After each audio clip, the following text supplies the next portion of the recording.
आज हम linear equation of the first order की इक्वेशन सॉल्व करेंगे, जिसको लैग्रांजेस मेथड से सॉल्व कर रहे हैं।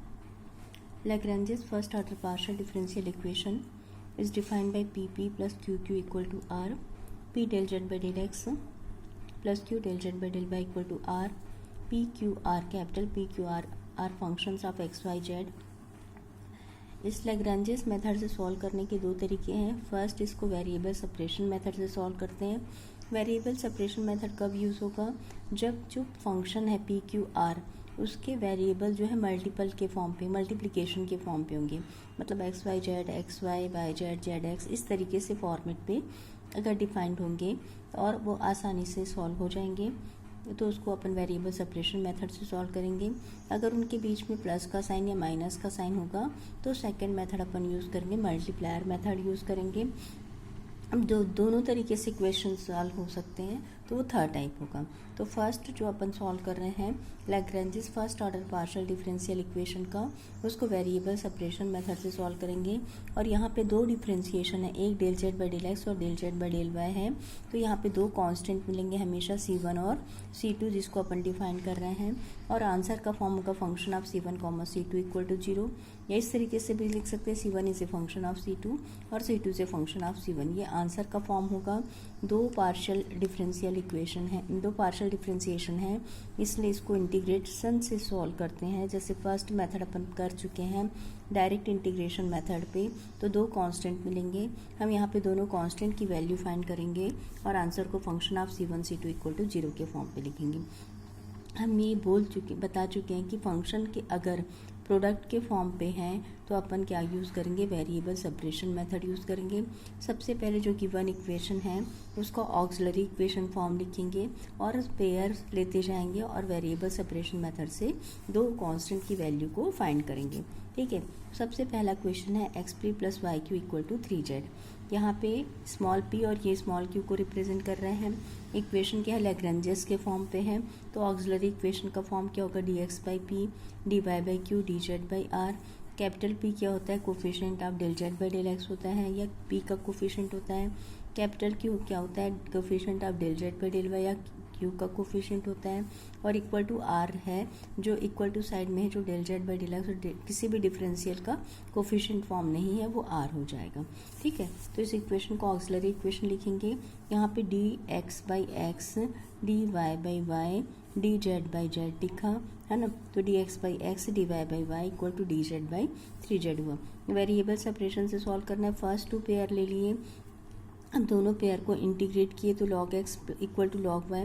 जब भी log के फॉर्म पे इंटीग्रेशन होता है तो अपन कांस्टेंट को भी क्या लेके चलते हैं, log के फॉर्म पे लेके चलते हैं, तो log x equal to log y plus log c हो जाएगा।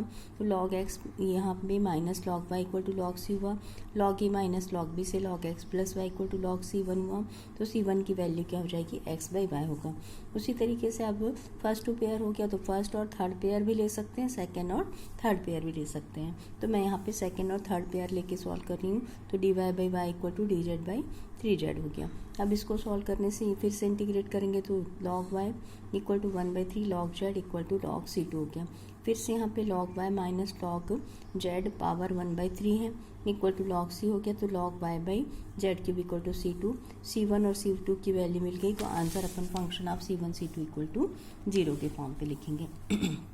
ठीक है, उसी तरीके से सेकेंड क्वेश्चन है root X D Z del Z by del X plus root Y del Z by del Y equal to root Z.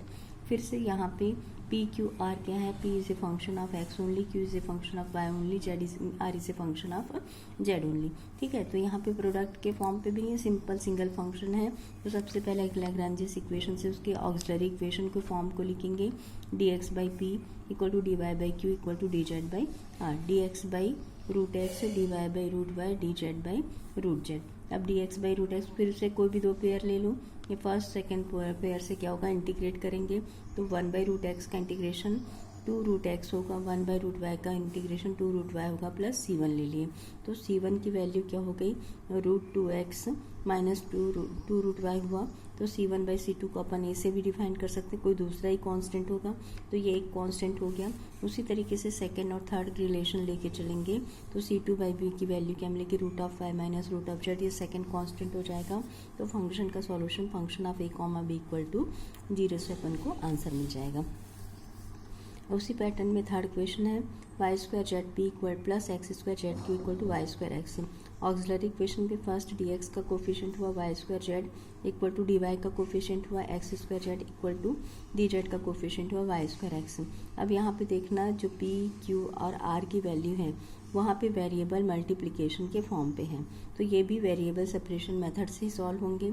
यहाँ पे देखना फर्स्ट और सेकंड के कॉम्बिनेशन को लेने से अपन के पास कोई टर्म कैंसल आउट हो सकता है क्या, या dx/y है और यहाँ पे dy/x² है, तो ये z दोनों साइड पे है, तो z आसानी से कैंसल आउट हो जाएगा। तो ये दोनों फंक्शन फिर से x और y के फॉर्मेट पे अरेंज हो जाएंगे।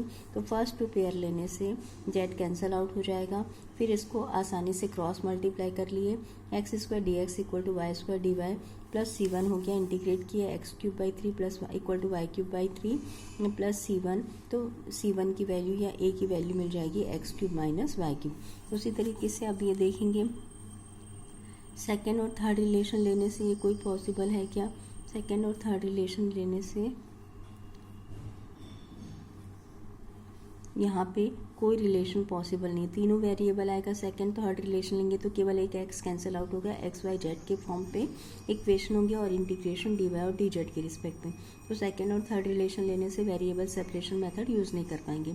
तो फर्स्ट और थर्ड रिलेशन लेके देखेंगे तो y² आसानी से कैंसिल आउट हो जाएगा, dx का डिनोमिनेटर z होगा, dz का डिनोमिनेटर x होगा।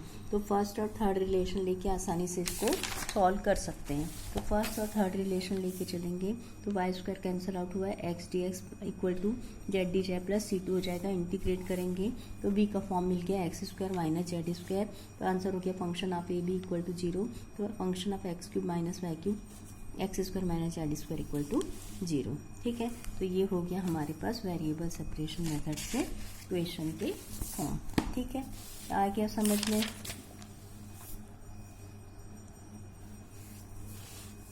और देखना तो ये इक्वेशन और है py(z + qz(x) = xy।